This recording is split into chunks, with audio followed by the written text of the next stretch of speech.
Keluarga Fandi Ramadan, ABK yang dituntut hukuman mati dalam kasus penyelundupan sabu, mengadu ke DPR. Didampingi pengacara Hotman Paris Hutapea, orang tua Fandi Ramadan menemui pimpinan Komisi 3 DPR. Usai pertemuan, sang ibunda bahkan bersimpuh di depan Ketua Komisi 3 DPR dan meminta keadilan. Orang tua bilang, Fandi yang baru bekerja 3 hari di kapal tersebut tak tahu menahu adanya narkotika jenis sabu seberat 2 ton yang dibawa kapal. Saya selaku orang tua, saya mohon keadilan sama Bapak. Membantu saya untuk menyelesaikan masalah anak saya ini, Pak. Saya mohon, Pak. Karena saya tanya anak saya, dia tidak mengetahui barang itu, Pak. Saya tanya, jadi tahunya dari mana? Setelah penangkapan, Mak, barulah tahu. Saya itu bawahnya, itu narkoba. Jadi, apa kamu nggak bertanya? Saya tanya, waktu barang itu masuk, disuruh kapten kami mengangkat. Begitu saya angkat, saya udah nggak enak. Saya bilang sama kawan, ya kok ini barangnya, tapi kita mau bawa minyak. Kalian nggak curiga? Kenapa ini tak betul lagi? Masa kapalnya bawa ini kotak-kotak, ini tak betul lagi. Mana tahu ini isinya bom. Itu anak saya bilang, Pak. Dalam kesempatan yang sama, kuasa hukum Fandi Hotman Paris Hutapea mendampingi keluarga Fandi Ramadan meminta DPR untuk memanggil penyidik dan jaksa yang menangani perkara Fandi ABK yang dituntut hukuman mati dalam kasus penyelundupan 2 ton sabu. Menurut Hotman, sesuai fakta persidangan, Fandi tidak mengetahui isi kotak yang masuk ke kapal saat berlayar. Bahkan sudah sempat menanyakan kepada kaptennya. Kalau sudah ada diakui oleh semua pihak yang terlibat bahwa si Fandi ini bolak-balik nanya, itu harusnya menjadi acuan bahwa memang dia tidak tahu. Tapi tetap begitu saja langsung dihukum mati. Dituntut mati. Jadi kepada pimpinan Komisi 3 dan juga anggota yang terhormat, nggak ada artinya kedatangan kami ini kalau hanya sekedar dengar pendapat. Tolong dulu dipanggil penyidiknya ini dan JPU-nya, dan bila perlu tim dari kedua belah pihak hadir biar objektif. Ketua Komisi 3 DPR Habibur Rahman merespon aduan keluarga Fandi ABK yang dituntut hukuman mati.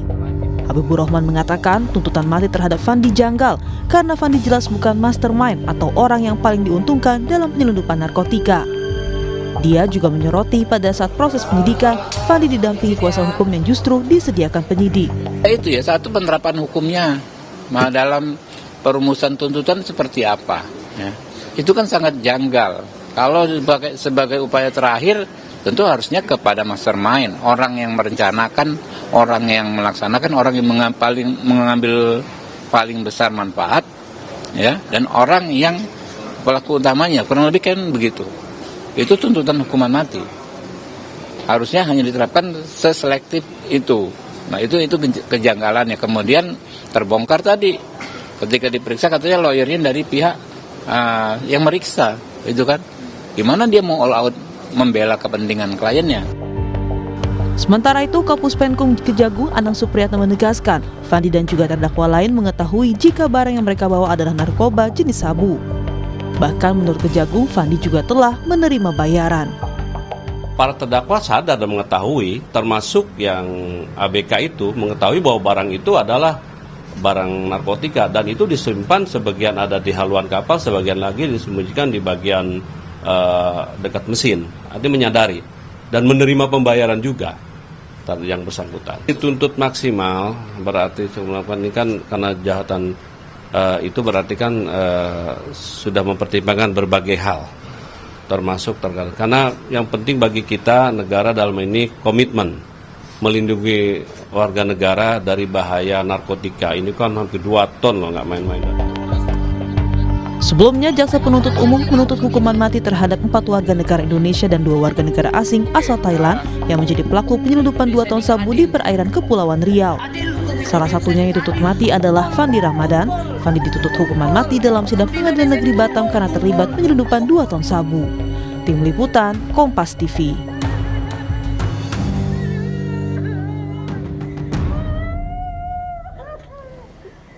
Keluarga Fandi Ramadan ABK yang dituntut hukuman mati dalam kasus penyeludupan sabu mengadu ke DPR. Komisi 3 DPR menilai tuntutan mati terhadap anak buah kapal janggal karena terdakwa bukan mastermind atau orang yang paling diuntungkan dalam penyeludupan narkotika. Lantas apa yang menjadi pertimbangan jaksa memberikan tuntutan hukuman mati terhadap Fandi dan apakah kasus ini akan berakhir adil? Kita akan bahas bersama dengan mantan Kapus Penkum Kejagung, Jasman Panjaitan, dan juga pakar hukum pidana Universitas Tarumanegara, Heri Firmansyah. Selamat pagi Pak Heri, Pak Jasman. Selamat pagi Pak. Ya, bisa mendengar suara kami Pak Jasman, Pak Heri? Oke, baik. Saya ke Pak Jasman terlebih dahulu. Pak Jasman, kalau Anda mungkin kemarin juga melihat RDP yang dilakukan oleh DPR dan juga pihak keluarga korban, atau keluarga terdakwa maksud kami, ini kan banyak beberapa pernyataan yang disampaikan kuasa hukum terkait baru bekerja 3 hari, kemudian kapal yang diawaki ini berbeda dengan yang di awal, kemudian juga mengaku tidak tahu soal apa yang mereka bawa di dalam kapal. Apakah kemudian tuntutan jaksa hukuman mati terhadap Fandi ini tepat? Baik, sebelum saya mengomentari itu, pertama-tama saya ingin sampaikan bahwa penerapan hukuman mati di Indonesia masih berlaku. Itu dulu yang pertama. Ya. Terkait masalah kasus ini, apakah itu adil atau bagaimana, ya itu nanti kita serahkan kepada pengadilan. Yang pasti bahwa para terdakwa yang didakwa melakukan perbuatan itu telah sesuai dengan undang-undang. Karena juga tolong dipahami bahwa untuk tuntutan hukuman mati seperti ini itu pasti sampai ke pimpinan di Kejaksaan Agung. Minimal Jampidum harus tahu itu. Dan saya kira ini juga biasanya sesuai dengan mekanisme yang ada di kejaksaan itu selalu melalui proses minta tuntutan pada pimpinan, dan itu perkara itu diekspos, tidak semata-mata begitu. Nah, di sini kalau ada keraguan, seharusnya kalau ada keraguan bahwa dia tidak ini, ya ini mungkin ini kan asumsi ya. Pendapat. Jadi kita juga tolong juga melihat kasus ini dari sisi positif ya, bahwa Kejaksaan Agung dalam hal ini jaksa atau penuntut umum di Batam itu sudah melakukan penuntutan secara benar sesuai dengan undang-undang. Soal penerapan hukuman mati, bahwa itu juga betul apa yang dikatakan oleh Ketua Komisi 3, bahwa itu adalah alternatif sekarang. Berdasarkan peraturan hukum acara pidana, bahwa hukuman mati bukan lagi pidana pokok di Indonesia.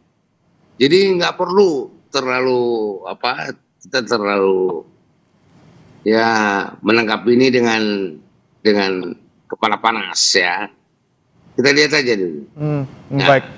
Itu salah satu komentar saya. Komentar saya juga yang ini mengenai penuntut umum yang langsung kebakaran jenggot karena dia menuding bahwa masyarakat dan anggota DPR intervensi.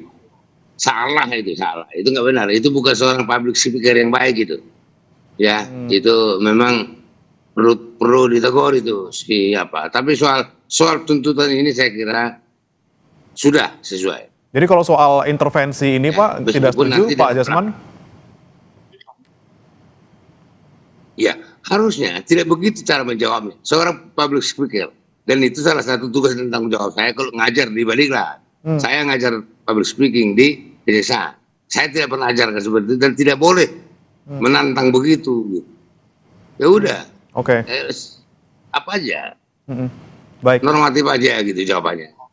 Gitu. Baik, kemudian Pak Jasman yang menjadi pertanyaan juga ini kan memang hukuman mati masih berlaku tapi kemudian dilakukan ataupun diterapkan secara selektif dan juga ini adalah upaya terakhir ataupun alternatif seperti itu. Nah kalau Anda melihat perjalanan kasus dari ABK ini yang kemudian akhirnya dituntut mati, melihat kemudian pengakuan dari terdakwa yang mengaku tidak tahu apa yang dibawa gitu, apakah kemudian ini tepat? Apalagi sekarang yang punya kapal ini belum tertangkap gitu pelaku utamanya.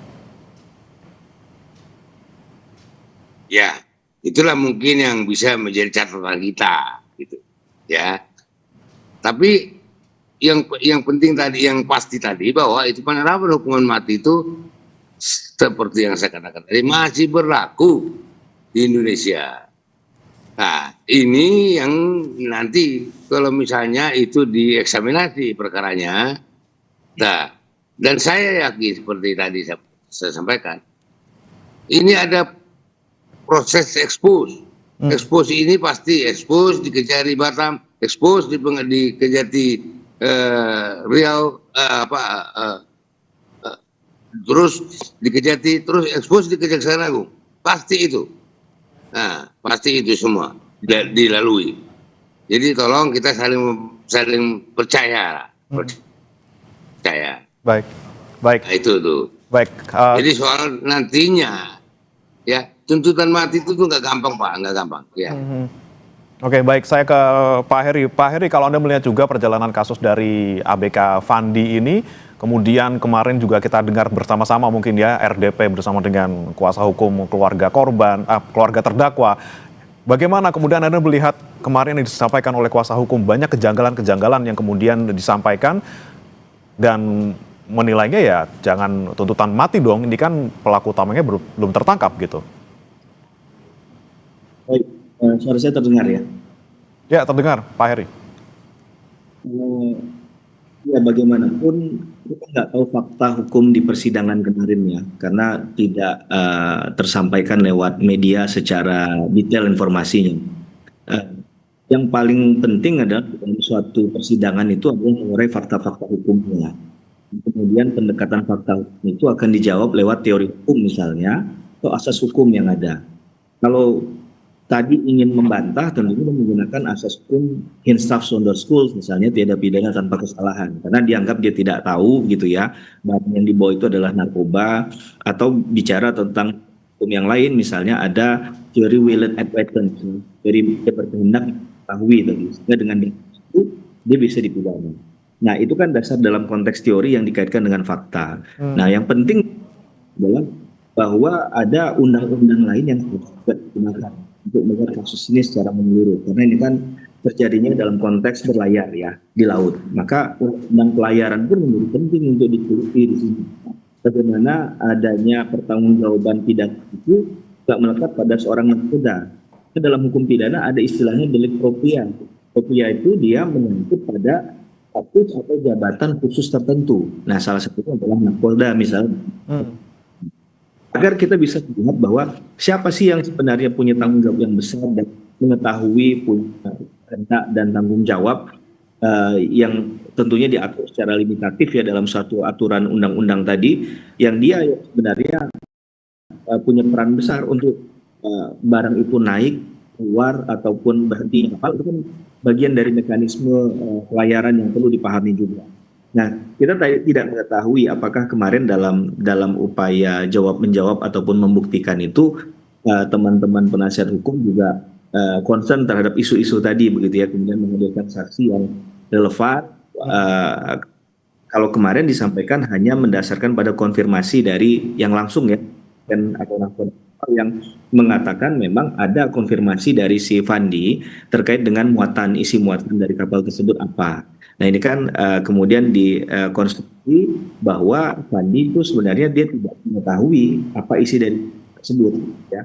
Mungkin kalau dia tahu dia nggak akan melakukan. Sedangkan versi dari teman-teman kejaksaan ini dia mendapatkan upah gitu ya. Kemudian dia melakukan bongkar muat itu tidak tempat semestinya. Harusnya kan misalnya di pelabuhan, ya kan? Itu pun pelabuhan yang harusnya tercatat secara resmi untuk turun muat suatu muatan tadi. Ini sedang di tengah-tengah laut.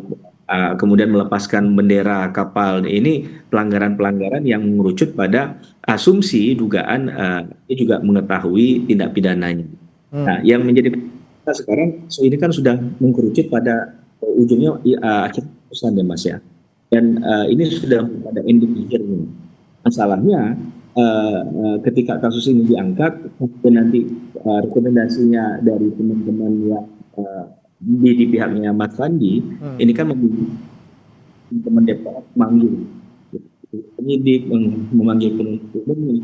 Yang saya khawatirkan adalah ini bukan masalah intervensi ya, tapi kita mulai berpikir secara kritis, apakah begini cara mengkoreksinya dengan memanggil tadi, kemudian apa hasil akhirnya yang nanti akan diharapkan? Apakah kemudian diikuti membuktikan lagi di Komisi 3 nanti atau seperti apa? Nah, saya sependapat bahwa peran DPR dalam Komisi 3 ya yang dilakukan oleh teman-teman DPR untuk mengawal kasus untuk menghasilkan atau menciptakan keadilan masyarakat bagi mereka yang mencari keadilan. Tapi dalam perspektif bahwa kemudian ini mengkoreksi sistem pidana, kemudian ada bukti membuktikan lagi sistem gelar perkara dan lain sebagainya. Nah, ini yang saya khawatir kemudian mengganggu tatanan hukum acara pidana kita secara keseluruhan. Dan tentunya perkara-perkara yang akan muncul yang demand-nya, permintaannya sama, yaitu dapat semacam ini untuk dan terhadap trust hukum kita juga semakin sulit diselamatkan. Baik, ini yang kami ingin tanyakan lagi nih kepada Pak Jasman, soal kita kan memang ada di luar ini ya, kita tidak tahu secara detail fakta-fakta persidangan yang terungkap di dalam sidang, tapi kemudian kita melihat secara luar gitu mungkin. Ini kan 6 yang kemudian dituntut hukuman mati maksimal, padahal mereka juga punya peran yang berbeda-beda, terutama ada di sana ada nakoda, ada yang hanya ABK, bahkan hanya baru bekerja 3 hari. Kemudian jika dipukul rata nih Pak Jasman, ketika ada suatu kasus yang peran yang berbeda-beda, ini terdakwa dituntut dengan seragam semuanya. Apakah ini kemudian masuk akal Pak, melihat tadi peran terdakwa masing-masing ini berbeda? Ya, baik. Jadi ini kan tuntutannya ada sebelum menuntut itu kan dilihat ada suatu kerjasama yang erat di antara pelaku. Jadi pasti ada kerjasama yang erat. Itu itu harus terungkap. Tidak pertama di dalam berkas penyidik Polri harus juga mengungkapkan itu. Dan itu diyakini oleh jaksa, maka jaksa mengajukan tuntutan hukuman mati. Tadi kan sudah disebutkan oleh Kapuspen bahwa barang buktinya itu kan 2 ton, gak tanggung-tanggung itu. Dan coba kita berpikir sebaliknya, bagaimana kalau itu berhasil? Berapa banyak masyarakat Indonesia yang hancur gara-gara 2 ton barang itu? Jadi kita juga jangan terlalu terbawa perasaan karena itu tuntutan hukuman mati. Dan jangan kita terlalu hanya percaya saja ya terhadap pengakuan si tersangka, terdakwa. Jangan hanya terlalu percaya. Mari kita uji keterangan daripada terdakwa ini dengan fakta-fakta lain. Ya. Itu yang terpenting gitu.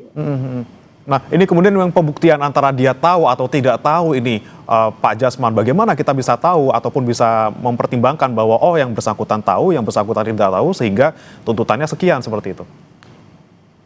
Nah, ya itu dari fakta-fakta perbuatan yang lain, kan gitu. Oke, kan baik. Yang melakukan itu kan ada beberapa orang. Dari fakta-fakta perbuatan yang lain, itu yang saling berkaitan. Itu alasannya gitu Pak. Baik, saya kembali ke Pak Heri. Pak Heri, ini kemudian pelaku utama ataupun pemilik utamanya ini belum tertangkap gitu, yang punya kapal, sebagai orang yang ya kita bisa mungkin asumsikan, kita duga gitu ya, ini punya kaitan dengan peredaran narkoba lintas negara ini. Kemudian jika yang ada di bawahnya yang sudah tertangkap sekarang, yang sudah menjalani persidangan sampai terdakwa 6 orang, ini sudah dituntut mati seperti itu. Apakah ini kemudian juga bisa menjadi kecurigaan? Ini memutus rantai proses hukum terhadap orang-orang yang ada di atasnya seperti itu. Saya belum sampai pada keyakinan. Yang pasti poin yang penting juga adalah ini menjadi tidak tuntas ketika ada orang katakanlah dibutuhkan menyuruh gitu ya. Siapa yang menyuruh kapten tadi? Apakah seorang kapten itu punya inisiatif sendiri? Padahal kalau kita kalkulasikan secara uang itu nilainya kan gitu kan, hasil dari 2 ton sabu tadi atau 2 ton narkoba tadi, ini kan sesuatu yang mungkin dilaksanakan oleh kapten kapal. Berarti kan ada pelaku lain yang sebenarnya perannya jauh lebih besar dan itu yang mainnya. Ada juga, tapi ada cerita ini, ibaratnya film pembuat pentingnya, jadi kesadarannya. Nah ini yang harusnya diungkap. Jalinan ceritanya menjadi untuk ada keadilan ketika seseorang itu kemudian dikenai pidana. Dasar bahwa ya ada kausalitas tadi kan, hukum itu muncul di sana. Melakukan apa dengan pasal itu dia bertanggung jawab. Nah dalam banyak perkara narkoba, pemberantasan dan penegakan hukum narkotika ini kita sesal eksekutor lapangan, para pelaku lapangannya tertangkap begitu ya, istilahnya dalam tanda petik itu, tapi mereka yang sebenarnya harusnya tidak lepas dari tanggung jawab hukum sesuai dengan asas legalitas itu malah tidak pernah tersentuh. Kan kita nggak tahu orang itu benar ada namanya itu apa enggak juga kita nggak tahu. Nah, ini kan jadi sangat serius. Munculnya kasus Pandi ini memperlihatkan kepada banyak hal-hal yang perlu diperbaiki negara, khususnya di tindak pidana narkotika. Oke, baik. Oke, baik. Saya kembali ke Pak Jasman. Pak Jasman, mungkin kita kemarin kembali ulas gitu yang disampaikan oleh kuasa hukum dari terdakwa ini, Hotman Paris, yang menyampaikan ada kejanggalan di mana yang bersangkutan ini awalnya kan harusnya naiknya kapal Northway gitu, North Star maksud kami. Kemudian diinapkan dulu 10 hari karena kapal yang North Star ini tidak ada gitu atau belum ada. Kemudian ada kapal baru namanya Sea Dragon. Nah, ketika melihat ada kejanggalan ataupun fakta seperti itu, bisa nggak kita melihat bahwa Fandi ini tidak sepenuhnya salah loh. Dia juga sebagai orang yang dalam tanda kutip ini diduga menjadi korban juga dari pemain yang lebih besar seperti itu. Ya. Jadi apa yang disampaikan oleh ini yang disampaikan itu kan pendapat Pak, penilaian gitu. Jadi tidak salah sih orang menilai gitu ya, silakan aja. Cuma sekarang kita selaku masyarakat menilai apakah jaksa salah, kan itu jadi persoalan. Kalau saya itu apakah di sini ada jaksa yang salah? Saya katakan tidak. Kenapa? Karena itu sudah melalui prosedur. Saya tadi sudah katakan bahwa setiap tuntutan hukuman mati itu harus ada persetujuan Jampidum atau bahkan Jaksa Agung. Itu karena Jaksa Agung itu sebagai dominis litis, ya. Jadi tidak salah. Soal ada perbedaan pendapat bahwa ini kan udah begini, ini begini, termasuk Hotman Paris, silakan aja. Ya, sudut pandang pengacara kan beda dengan sudut pandang jaksa. Nah, ini yang jadi kita jangan membuat gaduh penegakan hukum ini gitu loh. Oke. Itu ya silakan aja berpendapat, tapi pendapatnya itu penilaian. Ya, semua itu penilaian. Oke. Jadi baik. nanti kita serahkan aja ke Badan Peradilan. Itu Pak, siap. Nah, kemudian kalau misalnya ada pendapat berbeda atau mungkin ada istilahnya dorongan untuk bisa mengevaluasi ataupun melihat persidangan ini lebih jelas, apakah perlu eksaminasi nih Pak Heri, karena ada dorongan juga dari Komisi 3 bahwa perlu nih ada eksaminasi oleh Kejaksaan Agung, padahal kita tahu sendiri nih ada agendanya untuk vonisnya ini tanggal 5 Maret, sekarang sudah tanggal 27 seperti itu. Kira-kira mungkin nggak kalau kita ajukan eksaminasi gitu? Ya. Masalah limitasi itu juga perlu diperhatikan. Ya, itu memang salah, itu mekanisme yang benar. Di kejaksaan itu kalau ada seperti itu, ya jaksanya dan kejarinya itu dieksaminasi. Itu. Baik, kalau menurut Pak Heri gimana Pak? Seperti yang saya bilang tadi, bukan hanya jaksanya lagi. Ya. Karena semua udah pada setuju itu. Baik, Pak Heri, kalau menurut Anda bagaimana soal eksaminasi yang mungkin mepet waktunya karena vonisnya nanti tanggal 5 Maret? Ya, kalau kita bersandar pada keadilan dan ingin mendapatkan nanti sah-sah saja, menurut saya nggak ada pelanggaran terhadap hal itu ya, karena nggak inti kalau orang hukum itu bicara adalah nggak dia berupa perintah nggak, dia boleh atau enggak gitu kan. Kalau boleh saja kan berarti bisa dilakukan. Tinggal bagaimana hakim nanti ya terhadap hal itu. Dan ini kan harus ada kebesaran juga dari teman-teman kejaksaan kan untuk melakukan hal. Menurut mereka melakukan prosedurnya secara tepat begitu ya, secara profesional. Kemudian ada indikasi dari katakanlah Mas Fandi ya, menyatakan bahwa dia sebenarnya tidak bersalah dalam kasus ini. Yang sayangkan ini udah mau di ujung nih. Kalau di perubahan nanti seperti apa begitu penyesuaiannya. Dan itu bisa jadi role model baik bagi banyak perkara. Dan apalagi untuk perkara-perkara tindak pidana narkotika, korupsi, terorisme misalnya, pelanggaran itu dipakai dengan cara yang aman gitu. Sehingga harus ada kehati-hatian dalam penggunaan mekanisme tadi, dan kemudian arahnya secara objektif untuk apa. Kalau memang untuk keadilan, itu memang untuk keadilan tanpa hal-hal yang lain dan bisa dipertanggungjawabkan secara hukum ya sah-sah saja, monggo-monggo saja dilakukan. Tapi ya ini hanya untuk case tertentu saja. Ke depan ketika ada yang meminta tidak diberikan. Nah, ini kan masalah nanti menurut saya. Jadi pemberian hak hukum itu harus bicara tentang konsepnya adalah equality, kesetaraan untuk semua gitu ya. Kan hanya untuk saja gitu. Oke, tentunya bagaimanapun dinamika yang terjadi di proses peradilan ABK ini, kita harapkan nanti kasusnya berakhir adil. Terima kasih Pak Jasman Panjaitan, Kapus Penkum Kejagung 2019-2010 dari Kejagung. Kemudian ada juga Pak Heri Firmansyah, pakar hukum pidana dari Universitas Tarumanegara sudah bergabung bersama kami di Sapa Indonesia Pagi. Selamat pagi. Kami akan kembali dengan informasi lainnya. Saudara, warga Desa Ketewel, Gianyar, Bali dikejutkan dengan kasus mutilasi di muara sungai Wosteben.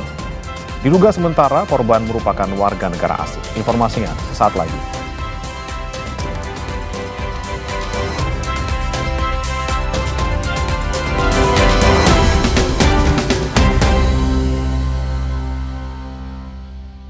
Dalam puasa itu, aktivitas harus tetap jalan. Untungnya ada Le Mineral. Le Mineral mengandung mineral alami, jaga tubuh bekerja optimal saat berpuasa. Alhamdulillah, seger. Le Mineral, penuhi kebutuhan mineral selama berpuasa. Ramadan berawal dari